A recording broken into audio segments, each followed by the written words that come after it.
সবাইকে স্বাগত জানাচ্ছি ২১শে বিজনেসে। সঙ্গে আছি হিরো জুম্মান। টানা ২ কার্যদিবস ঊর্ধ্বমুখী প্রবণতার পর আজ ঢাকা শেয়ার বাজারে কিছুটা মন্থর গতি চলছে।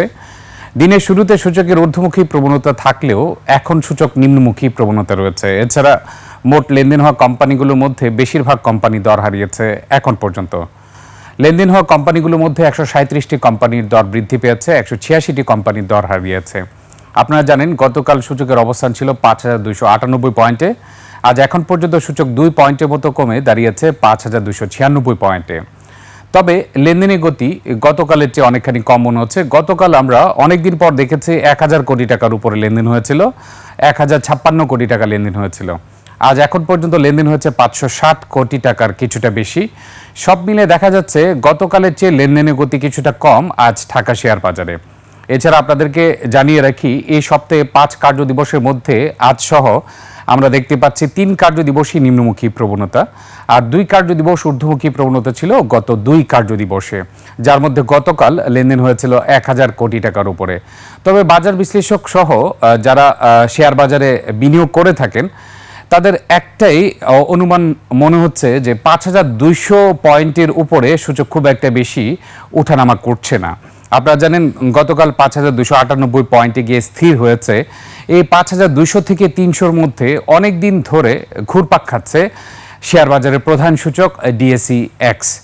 আমরা জানি যে সরকার পরিবর্তন হওয়ার পরে সবাই আশা করছিল যে পুঁজিবাজার কিছুটা গতি ফিরে পাবে, কিন্তু আমরা দেখতে পাচ্ছি সামগ্রিক বৈশ্বিক রাজনীতিতে অস্থিরতা, ইরান যুক্তরাষ্ট্র যে যুদ্ধ, সব কিছু মিলে আবারও দেখা যাচ্ছে মিশ্র প্রবণতা শেয়ার বাজারে।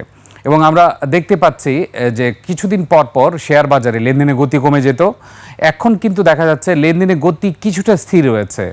৮০০ থেকে ৯০০ কোটি টাকার মতো প্রত্যেকদিন লেনদেন হচ্ছে গত এক মাসের ট্রেন্ডে দেখা যাচ্ছে। এর মধ্যে গতকাল ১,০০০ কোটি টাকার উপরে লেনদেন হয়েছে। লেনদেনের গতি ভালো থাকলেও আমরা সূচকের ক্ষেত্রে উল্লেখযোগ্য অগ্রগতি দেখতে পাচ্ছি না। অনেক দিন যাবৎ আমরা দেখতে পাচ্ছি সূচক ৫,২০০ থেকে ৩০০ পয়েন্টের দিকে আটকে আছে। সব কিছু মিলে মিশ্র প্রবণতা রয়েছে ঢাকা শেয়ার বাজারে। আমরা এখন দেখে নিব সূচকের বর্তমান অবস্থান কেমন রয়েছে। এর পাশাপাশি সেক্টর ওয়াইজ মুভমেন্টও আপনাদেরকে জানিয়ে দিচ্ছি। আজ যদি আমরা দেখি সেক্টর ওয়াইজ মুভমেন্টের ক্ষেত্রে ব্যাংকিং খাত আজ নেতিবাচক প্রবণতা রয়েছে, 0.40% নেগেটিভ রয়েছে ব্যাংকিং খাত। তবে ফিউল অ্যান্ড পাওয়ার সেক্টর কিছুটা ঊর্ধ্বমুখী প্রবণতা রয়েছে, 0.55% ঊর্ধ্বমুখী প্রবণতা রয়েছে। সিমেন্ট খাত নেগেটিভ মুভমেন্টে রয়েছে, সিরামিক সেক্টর নেগেটিভ মুভমেন্টে রয়েছে, বিমা খাতও নেগেটিভ মুভমেন্টে রয়েছে। এছাড়া service and real estate, pharmaceutical, paper and printing ঊর্ধ্বমুখী প্রবণতা রয়েছে। এছাড়া নেগেটিভ মুভমেন্টে রয়েছে আইটি সেক্টর, ফাইন্যান্সিয়াল ইনস্টিটিউশন কিছুটা ঊর্ধ্বমুখী প্রবণতা রয়েছে, ইঞ্জিনিয়ারিং সেক্টরও কিছুটা নিম্নমুখী প্রবণতা রয়েছে। আমরা এখন দেখে নিচ্ছি সূচকের অবস্থান। যদিও কিছুক্ষণ আগে বলেছি সূচকের অবস্থান ছিল ৫,২৯৬ পয়েন্ট, এখন দেখা যাচ্ছে সূচক ঊর্ধ্বমুখী প্রবণতায় রয়েছে, ৫,৩০২ পয়েন্টে রয়েছে, অর্থাৎ প্রায় সূচক ৪ পয়েন্টের মতো ঊর্ধ্বমুখী প্রবণতা রয়েছে। অর্থাৎ বোঝা যাচ্ছে যে ২ কার্যদিবস পরে কিছুটা সেল প্রেশারের কারণে নিম্নমুখী প্রবণতা থাকলেও সূচক আবার কিছুটা রিকভারি করছে। এখন আমরা দেখতে পাচ্ছি মোট লেনদেন হওয়া কোম্পানিগুলোর মধ্যে দর বৃদ্ধি এবং কমার মধ্যে পার্থক্য কমে এসেছে। কিছুক্ষণ আগে আমরা দেখেছিলাম ১৩৭টি কোম্পানির দর বৃদ্ধি পেয়েছিল, ১৮৬টি কোম্পানির দর হারিয়েছিল। এখন দেখা যাচ্ছে দর বৃদ্ধি পেয়েছে ১৫৮টি কোম্পানি শেয়ারের, দর কমেছে ১৬১টি কোম্পানি শেয়ারের। অর্থাৎ দর বৃদ্ধি এবং কমার মধ্যে খুব একটা বেশি পার্থক্য লক্ষ্য করা যাচ্ছে না। অপরিবর্তিত রয়েছে ৭২টি কোম্পানি শেয়ারের দাম। এই ৭২টি কোম্পানির মধ্যে যদি ৮ থেকে ১০টি কোম্পানি শেয়ারের দর বৃদ্ধি পেয়ে যায়, তাহলে হয়তো বা দিন শেষে সূচক কিছুটা ঊর্ধ্বমুখী প্রবণতা দিয়ে শেষ করতে পারবে। এখন পর্যন্ত লেনদেন প্রায় ৬০০ কোটি টাকার কাছাকাছি হয়েছে, ৫৯৬ কোটি টাকা লেনদেন হয়েছে ঢাকা শেয়ার বাজারে এখন পর্যন্ত। আমরা দেখে নিব ঢাকা শেয়ার বাজারে টপ ট্রেডে টপ গেইনার এবং টপ লুজারের মধ্যে কারা রয়েছে। টপ ট্রেডে আজ প্রথম অবস্থানে রয়েছে সিটি ব্যাংক, ডমিনেট স্টিল দ্বিতীয় অবস্থানে, লাভেলো রয়েছে তৃতীয় অবস্থানে, সিনো বাংলা ইন্ডাস্ট্রিজ চতুর্থ অবস্থানে, সান লাইফ ইন্স্যুরেন্স রয়েছে পঞ্চম অবস্থানে। এবং টপ ট্রেডের ৫টি প্রতিষ্ঠানের মধ্যে ৫টি প্রতিষ্ঠানই দর বৃদ্ধি পেয়েছে এখন পর্যন্ত। সিটি ব্যাংক লেনদেন হয়েছে ২৮,৭০,০০,০০০ টাকার কিছুটা বেশি, ডমিনেট স্টিল প্রায় ২০ কোটি টাকার মতো লেনদেন হয়েছে, লাভেলো লেনদেন হয়েছে ১৮,৯৫,০০,০০০ টাকার কিছুটা বেশি, সিনো বাংলা লেনদেন হয়েছে ১৩,৮৫,০০,০০০ টাকার মতো, সান লাইফ ইন্স্যুরেন্স লেনদেন হচ্ছে ১১,৫৫,০০,০০০ টাকার। এবং আমরা দেখতে পাচ্ছি শতাংশের দিক থেকে সিটি ব্যাংক বৃদ্ধি পেয়েছে ২.২২%, ডমিনেট স্টিল 2.90% বৃদ্ধি পেয়েছে। লাভেলো 4.95% বৃদ্ধি পেয়েছে। সিনো বাংলা 6.99%, অর্থাৎ প্রায় 7% বৃদ্ধি পেয়েছে। সান লাইফ ইন্স্যুরেন্স 4.83% বৃদ্ধি পেয়েছে। আমরা দেখে নিলাম টপ ট্রেডে কারা রয়েছে। এখন আমরা দেখে নিব টপ গেইনারে কারা রয়েছে, অর্থাৎ শতাংশের দিক থেকে কোন কোম্পানিগুলো সবচেয়ে বেশি বৃদ্ধি পেয়েছে আজ ঢাকা শেয়ার বাজারে। সবচেয়ে বেশি বৃদ্ধি পেয়েছে অ্যাপেক্স ট্যানারি, 9.91% বৃদ্ধি পেয়েছে। JMI syringe and medical devices limited রয়েছে দ্বিতীয় অবস্থানে, 8.93% বৃদ্ধি পেয়েছে। অ্যাপেক্স স্পিনিং রয়েছে তৃতীয় অবস্থানে, 8.73% বৃদ্ধি পেয়েছে। সিনো বাংলা ইন্ডাস্ট্রি, যেটি টপ ট্রেডে ছিল, এখন দেখা যাচ্ছে টপ গেইনারেও রয়েছে চতুর্থ অবস্থানে, 7% বৃদ্ধি পেয়েছে। সোনালী আঁশ এখন পর্যন্ত 7% বৃদ্ধি পেয়েছে, রয়েছে টপ গেইনের পঞ্চম অবস্থানে। অ্যাপেক্স ট্যানারি সর্বশেষ লেনদেন হয়েছে 86.50 টাকা। JMI syringe and medical devices 133 টাকায় লেনদেন হচ্ছে। অ্যাপেক্স স্পিনিং 336 টাকা 30 পয়সা লেনদেন হচ্ছে। সিনো বাংলা 53 টাকা 60 পয়সা লেনদেন হচ্ছে। সোনালী আঁশ 167 টাকায় সর্বশেষ লেনদেন হয়েছে। আমরা দেখে নিলাম টপ গেইনারের অবস্থান। এখন আমরা দেখে নিচ্ছি টপ লুজারে কারা রয়েছে, অর্থাৎ শতাংশের দিক থেকে কোন কোন কোম্পানিগুলো সবচেয়ে বেশি দর হারিয়েছে সেটা আপনাদেরকে জানিয়ে দিচ্ছি। সবচেয়ে বেশি দর হারিয়েছে আজ ফার্স্ট ফাইন্যান্স, 7.41% দর হারিয়েছে। সিঙ্গার বাংলাদেশ দ্বিতীয় অবস্থান রয়েছে টপ লুজারে, 7.35% দর হারিয়েছে। International leasing and financial services limited রয়েছে টপ লুজারের তৃতীয় অবস্থানে, 3.85% দর হারিয়েছে। প্রিমিয়ার লিজিং রয়েছে চতুর্থ অবস্থানে, 3.85% দর হারিয়েছে। বিডি ফাইন্যান্স 3.79% দর হারিয়েছে।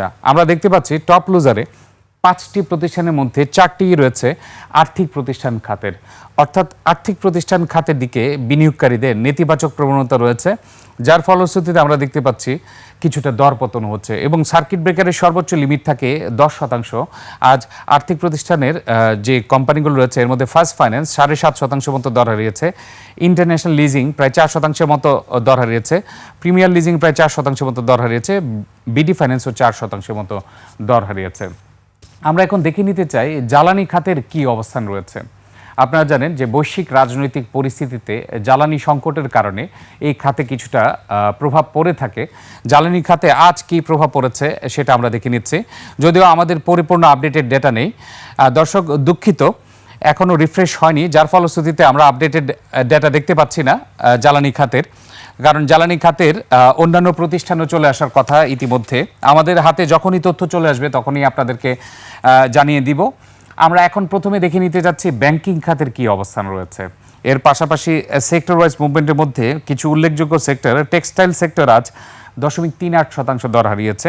এছাড়া ডিভিডেন্ড ডিক্লারেশন এসছে দুইটি ইন্স্যুরেন্স কোম্পানির, এশিয়া ইন্স্যুরেন্স এবং ইস্ট ল্যান্ড ইন্স্যুরেন্স। 31শে ডিসেম্বর 2025 সমাপ্ত অর্থ বছরের জন্য 10% ক্যাশ ডিভিডেন্ড ঘোষণা করেছে উভয় কোম্পানি। এছাড়া আপনাদেরকে জানিয়ে রাখি অন্যান্য যে খাতগুলো রয়েছে, মিসেলিনিয়াস খাত 0.15% বৃদ্ধি পেয়েছে আজ। মিউচুয়াল ফান্ড 0.04% দর হারিয়েছে। আমরা ব্যাংকিং খাতের টপ রেট দেখে নিচ্ছি। ব্যাংকিং খাতের টপ রেটের প্রথম অবস্থান রয়েছে সিটি ব্যাংক, দ্বিতীয় অবস্থান রয়েছে ব্র্যাক ব্যাংক, তৃতীয় অবস্থান রয়েছে ইস্টার্ন ব্যাংক লিমিটেড, চতুর্থ অবস্থান রয়েছে যমুনা ব্যাংক, পঞ্চম অবস্থান রয়েছে ব্যাংক এশিয়া। টপ ট্রেডের মধ্যে আমরা দেখতে পাচ্ছি ব্যাংকিং খাতের 5টির মধ্যে 2টি প্রতিষ্ঠান দর হারিয়েছে, ব্র্যাক ব্যাংক এবং ব্যাংক এশিয়া দর হারিয়েছে, বাকি 3টি প্রতিষ্ঠান দর বৃদ্ধি পেয়েছে।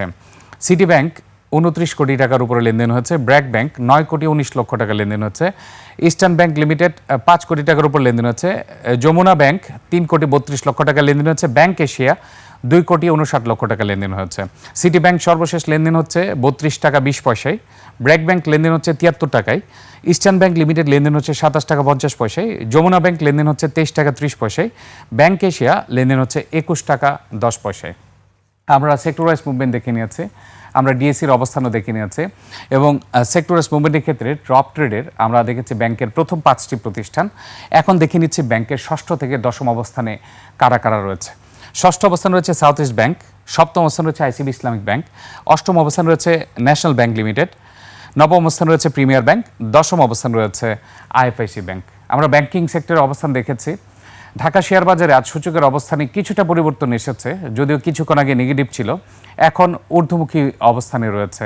এর পাশাপাশি আমরা দেখে নিচ্ছি ব্যাংকিং সেক্টরের টপ লুজারে কারা রয়েছে।